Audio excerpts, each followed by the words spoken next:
Shalom Aleichem, Shalom Aleichem. This is Morehmosheh ben Yahweh. I've been sitting back a long time just watching a lot of this stuff going on. I figured I'd address it, man. Mainly some of the issues with, since way back, vocab Malone crew, man. You know, I don't like to go about being a talebearer or busybody in other men's matters. So I really don't get involved in all of that, making videos about people in particular. But this thing kind of getting out of hand, man. He got a little linguistic crew or whatever. And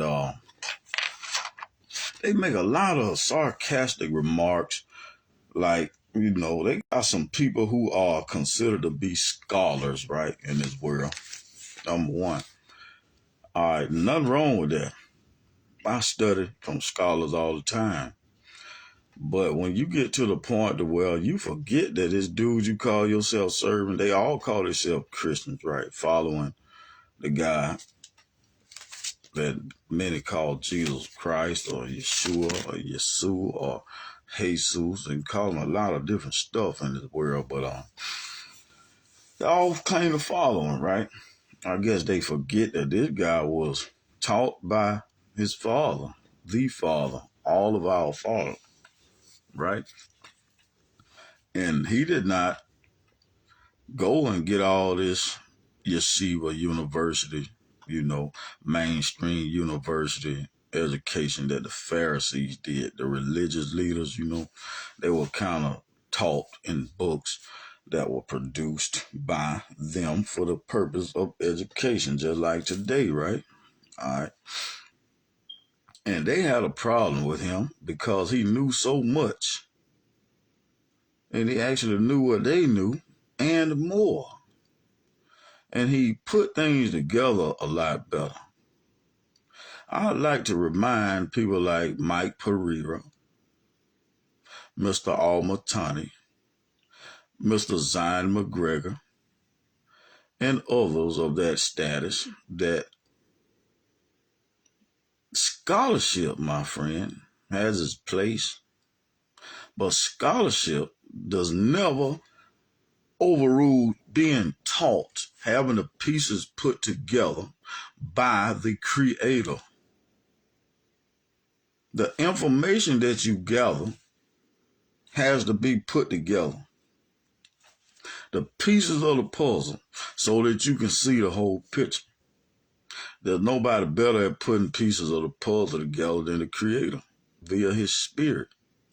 And you guys do not filter the information that you get through His Word and His Spirit. If you did, you wouldn't arrive at the conclusion that people returning, well, coming to Israel from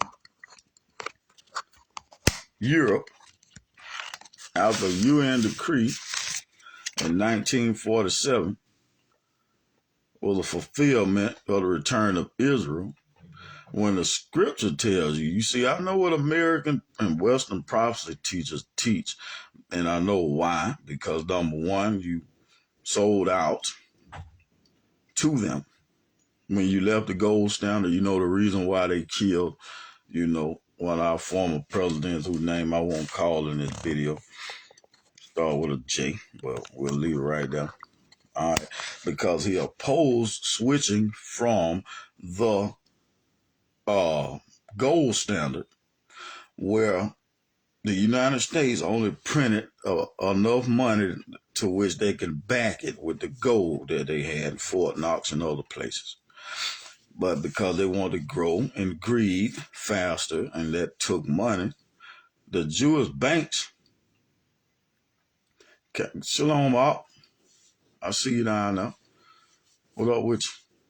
Al James Sale. But they switched to the gold standard. I switched from the gold standard to this current system that we have now, dealing with the Rothschild banking system. The Jewish family, the Rothschilds, all right, where they back with the Federal Reserve banking system. They back the money that is being printed as a loan.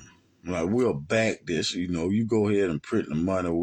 We'll guarantee you that it's good. You print $100,000 for every citizen you put up for collateral, and his birth certificate is on the Federal Reserve note. That is a copy of what's on a plaque that they give to them to keep as proof that you have been, put up for collateral. Then you turn around, you got to pay this loan back. I think it's like $100,000, and then it comes with like 20% interest. You end up having to pay like $120,000 somewhere around that area. Last time I checked, it may have changed since then. And that's what your federal income taxes are. You're paying back a loan that the United States government got to be able to print this money. More money than they have gold to back. So they depended on the Rothschild banking system. You feel what I'm saying? All right, so these Jews run them. They control the money. So the United States has them as an ally, number one, because whoever controls the money in that thing right there, in that relationship, is in control, period. So now the U.S. government, which has a PSYOPs division, where they have U.S. military soldiers and affiliates that blend in amongst the civilian population and present certain images and ideas before the general public to get them to think a certain way, which in turn causes them to act in a desired manner.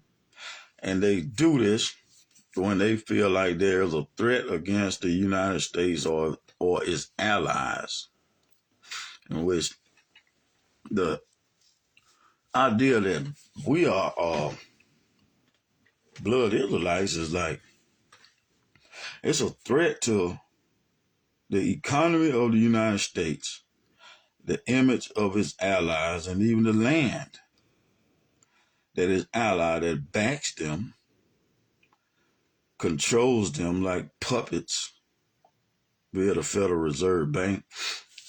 All right.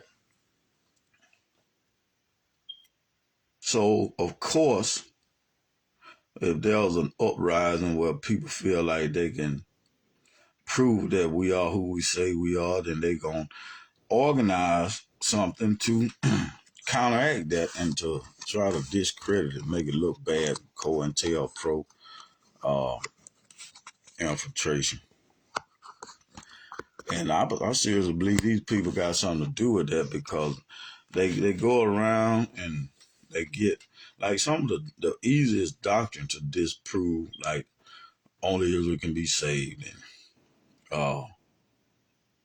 the Lashawan Kadesh language, and a lot of other things. But the key is they pick on the weak. I've been trying to get these people to debate me one-on-one for years, and they will not.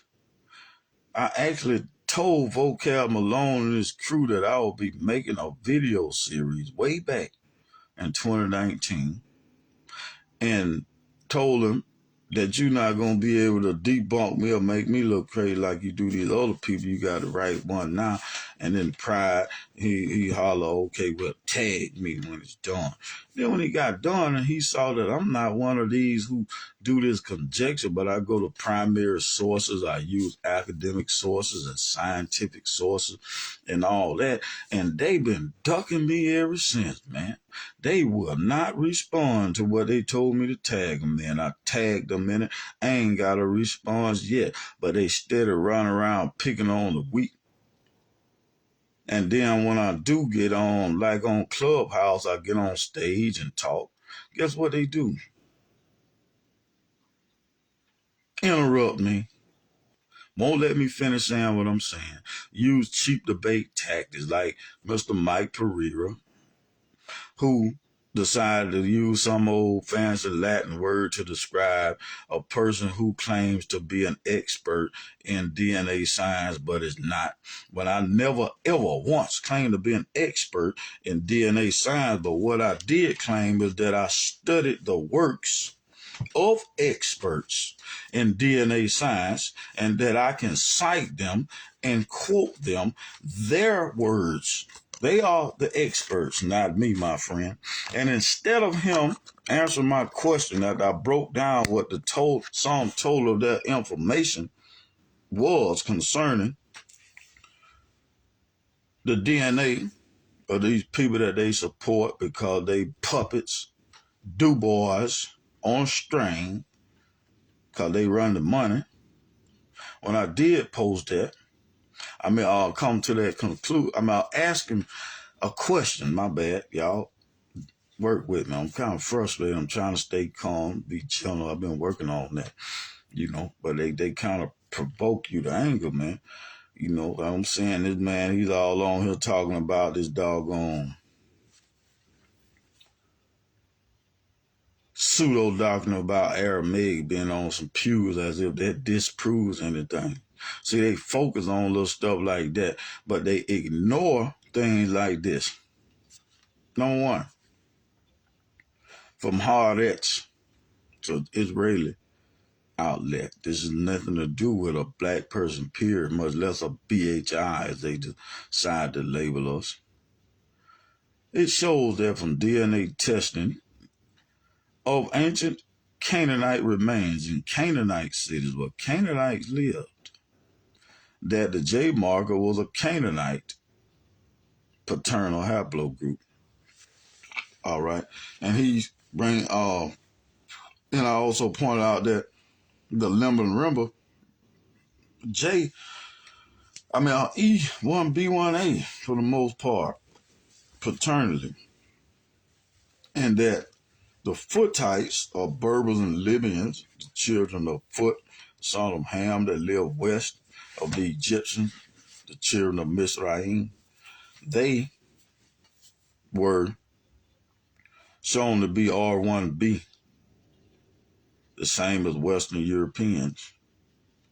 So were the majority of the Egyptian mummies, other than Ramses III, and one dynasty would show J1, which is the same as these Jews.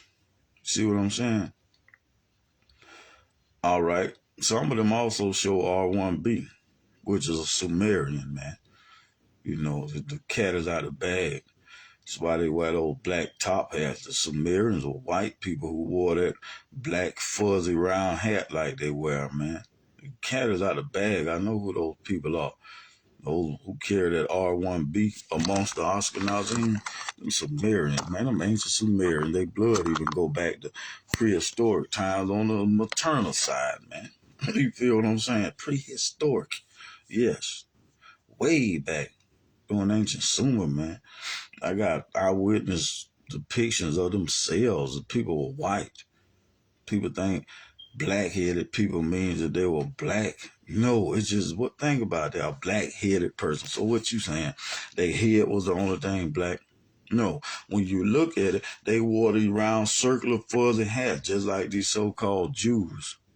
And they were white. The black-headed, round fuzzy hat-headed people is what they were talking about. All right. And even when you read like Erishka Gal's Choice, I deal with primary source stuff, you will see that they consider the black people to be scarred and deformed. They were not black. They were white people who looked at black people as if something was wrong with them. You see what I mean? Black-headed was a reference to that black fuzzy round hat. For these R1b Sumerians who basically are amongst the Ashkenazim. The J1 is Canaanite paternity. That's proven. I gave him the link. But once I broke all that down to him, that how can we be children of Foot or Ham, when both of them are not showing E1b1a, and nor are the Canaanites. They are showing the J marker. And then the children of Kush, which are A3,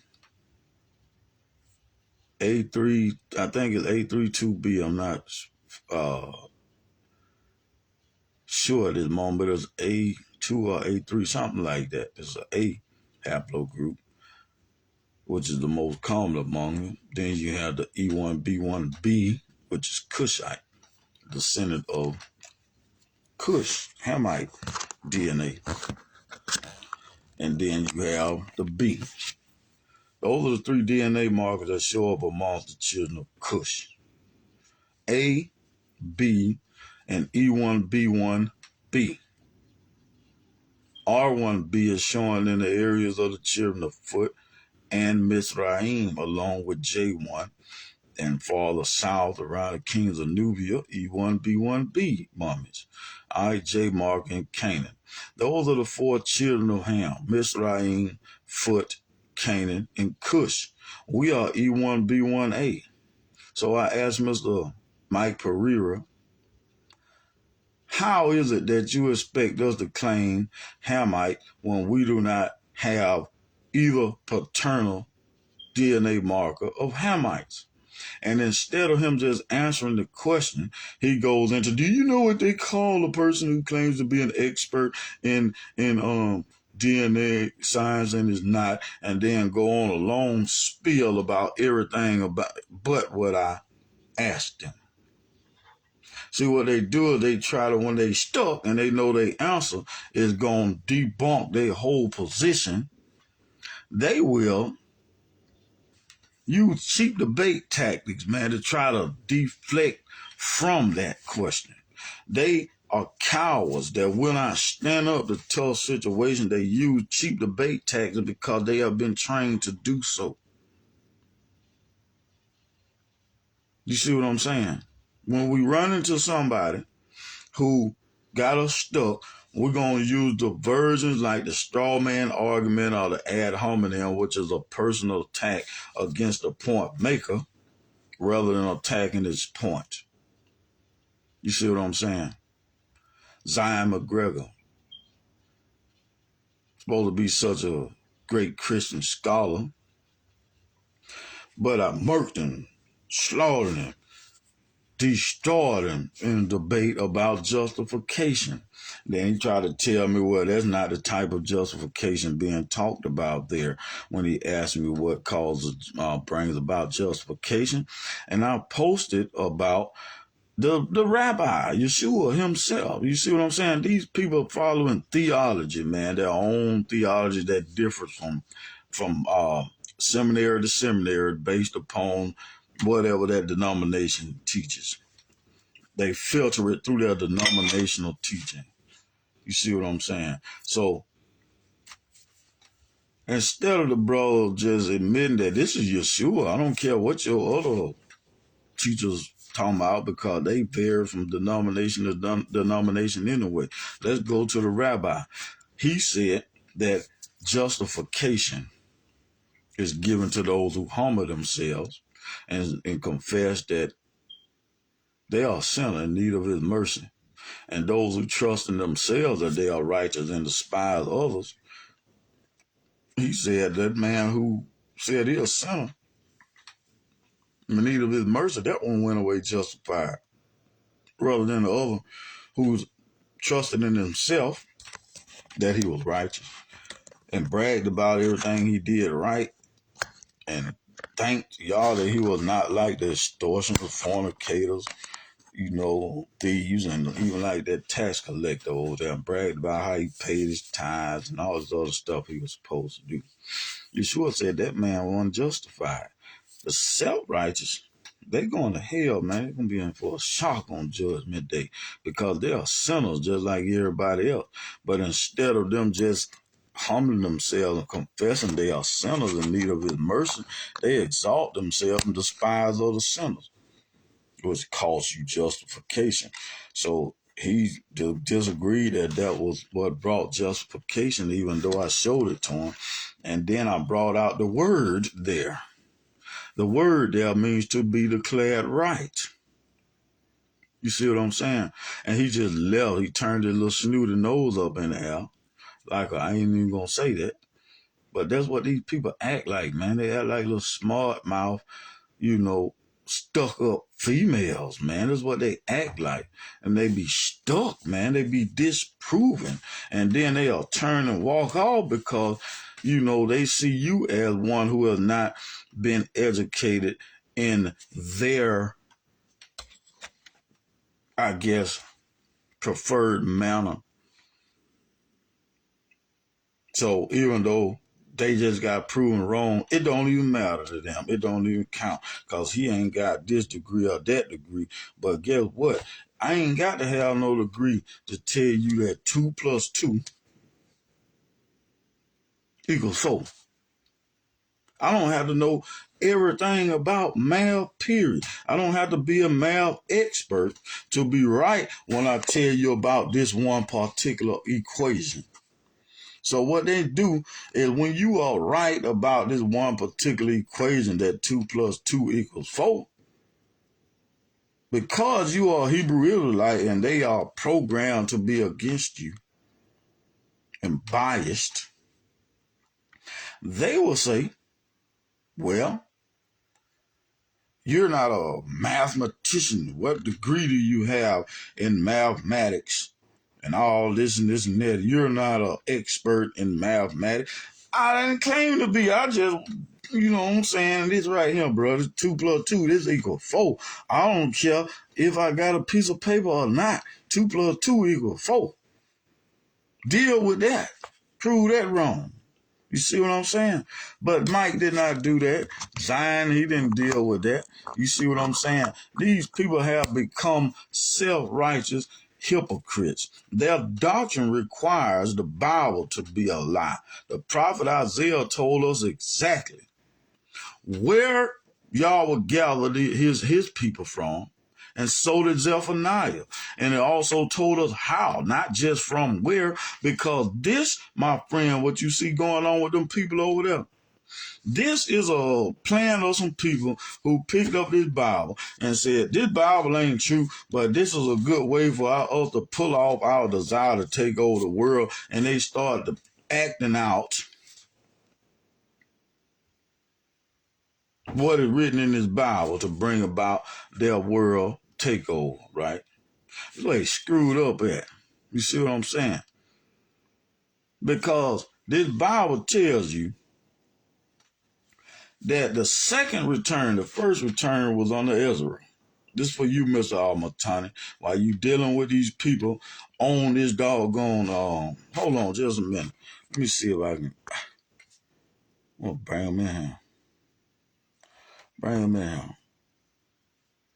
Let's go. See, you gonna make a video about me like you doing all the rest of these people.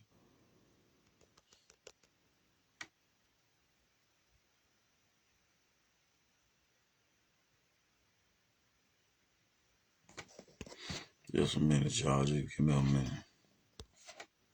Just give me just a minute. I'm basically tired of seeing this, man. This is getting ridiculous. They choosing all these petty issues. They choosing all these petty issues to attack, all while avoiding these major issues, like the fact that the prophet Isaiah foretold exactly what would take place during the second return of Israel, when it said the Lord will set his hand a second time to gather the remnant of his people, which shall be left from Ashur, from Egypt, and from Pathros, which is Sudan, and from Kush, which is Ethiopia. You see what I'm saying? And then named as Zephaniah from beyond the rivers of Ethiopia. If you pick up a map and you look at it, look at the rivers of Ethiopia and look beyond them. That is the heart of sub-Saharan Africa. See what I'm saying? And he said that his dispersed will be gathered from there.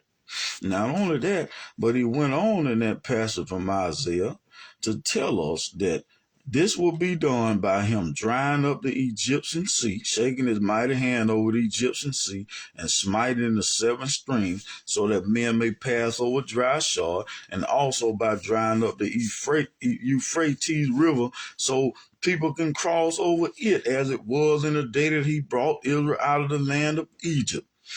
That did not fulfill that. The UN decree and people voluntarily migrating to Israel after that did not fulfill Yah dividing no river or no sea, and so men can pass over dryshod. Did I miss something in history?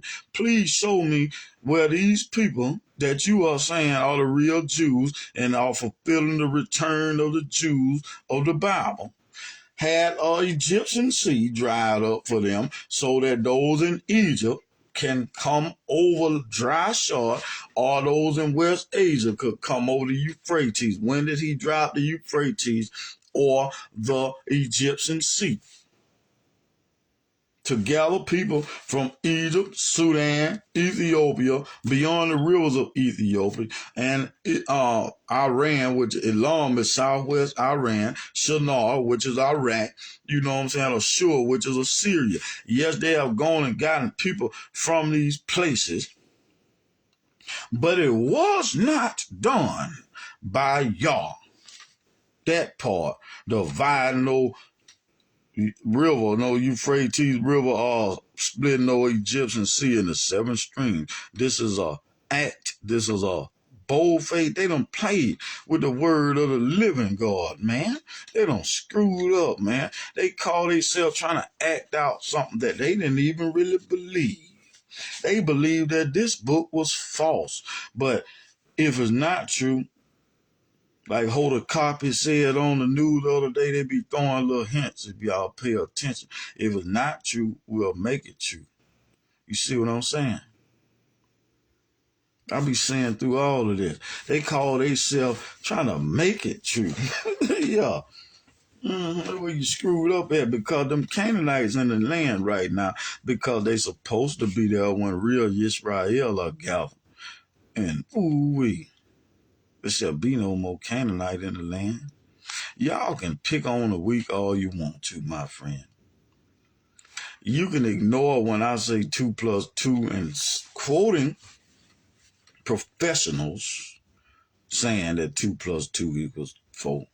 And I'm saying it. You can ignore that and say, well, you're not a expert in math. As if that's going to change the fact that 2 + 2 still = 4.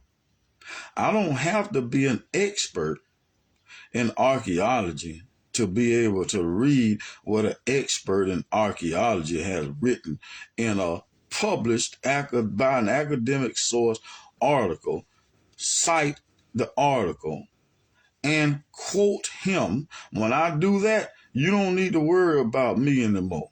It's not me that said this, but this is a trained, certified professional at this point.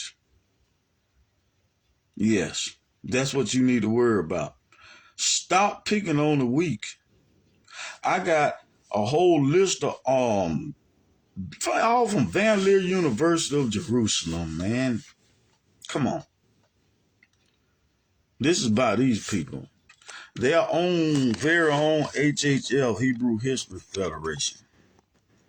One of their own, who was a professor over here teaching a lecture in the Boston University Center for African Studies. This is the type of information that I'm presenting to you. I'm not coming to you with no information from no BHI, no Camp, no One West, no IUIC, nobody black, period. This stuff is coming from academic sources. But y'all worried about picking on these people who got pseudo doctrine going on. Sometimes I wonder these camps and these other pseudo black folk that y'all be having on these videos defaming this movement with are not purposely doing this foolishness in cooperation with y'all in order to come together and make us look stupid on purpose and give you something easy to debunk. All while y'all run from me, you do not take the challenges that I give you to have time, moderated debates, and let's let some judges decide instead of you tooting your own horn. You see what I mean? Let's let somebody like the Bible tells us. Let another man praise thee and not thyself. When y'all gonna stand up to that challenge? I'm not scared of you. I've been taught by the Creator. These pieces have been put together by him. I got the same information you got. You see what I'm saying? Yeah, also I was on Clubhouse the other day with this lady. She is a Jew from Israel. She has a hand in bringing the people back to the land according to the Leah law return, involved with the government and everything. And I mentioned that I can read and speak Hebrew and told her up front that I'm still not at the point to where I can read without having to pick up a dictionary from time to time.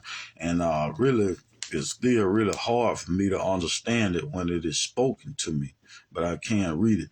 And then she gonna go to speaking Hebrew real fast and stuff like that. I'm like, man, slow down later. I was gonna tell me in the middle of speaking about DNA to interrupt me or what I'm saying about the DNA and tell me, well, recite Genesis 1 in Hebrew, as if that's something hard to do, man. It has nothing to do with the argument you are making. What they do is they know if I interrupt people, these people are trained on this, man. When they start to hear you saying something that is going to debunk them or expose them, they will interrupt you with something completely different. They are trained to do this. They are professionals at messing up your train of thought. Get you to talk about something else now. You can't even remember what you were just about to say that was debunking them. They know that. That's why they do these types of things. You see what I'm saying? And then after, I proved that I can read this. Oh, now they want to, you speak Hebrew. Speak it all fast. I said, slow down. You see, just slow down. I'm a country boy from Alabama. I'm used to people talking slow. I'm not used to your accent. And they want to pick at my accent and while I'm speaking Hebrew. Stuff like that. After I proved I can speak it, now the next thing is you can speak Hebrew, which they should have done, but now it's another ad hominem cheap debate tactic. They want to point out that I'll pick on my accent while I'm speaking Hebrew. They lied and said I couldn't speak it. I proved that wrong. Now you're going into how I spoke it. And then want to start speaking to me and then want to be surprised that I can't understand what you're saying. I told you before that I can read and speak it, but I can't understand it when spoken that well now because y'all got this accent I'm not used to hearing and you speak it real fast. Slow down for me. Instead of them just slowing down, I thought you knew Hebrew, I thought you knew Aramaic. I do. I told you up front, it's stupid on your part to expect me to be able to understand it while spoken to me very fast in an Eastern accent that I do not have or hear on a regular basis. That is stupid on your part, not mine when I've told you this up front. But see, that's how they do. They'll swear you don't know Hebrew, you can't read Hebrew, you can't speak it. Then when you prove you can't read and speak it, then they want to start talking all real fast. And if you can't comprehend what is being said with a Eastern accent, it's hard for me to even understand people speaking English with that accent. You see what I'm saying? But they want to use stupid, cheap tactics like that when they get exposed. That's what they do. These people don't have an ounce of integrity. Not an ounce. And I've been trying to get them to debate me on these issues for the longer. They scared to bring you on their platforms when you have the type of knowledge and intelligence that I have, because they will be exposed before thousands. And that will cause you to be known by thousands. A lot of people are going to hear what you got to say, and they do not want that. That's why they won't stand up to these challenges. That is it right there. They go and pick on the weak, dumb people who make stupid pseudo claims, but they run from people like me. Y'all need to cut that out, man. Leave them folks alone, man. I told you this 4 years or 3 years ago. Pick on the strong, man. Stop picking on the weak. Ever since I've been a child, that's been cowardice to pick on the weak and run from the strong. Man, let me go, man. Y'all chill.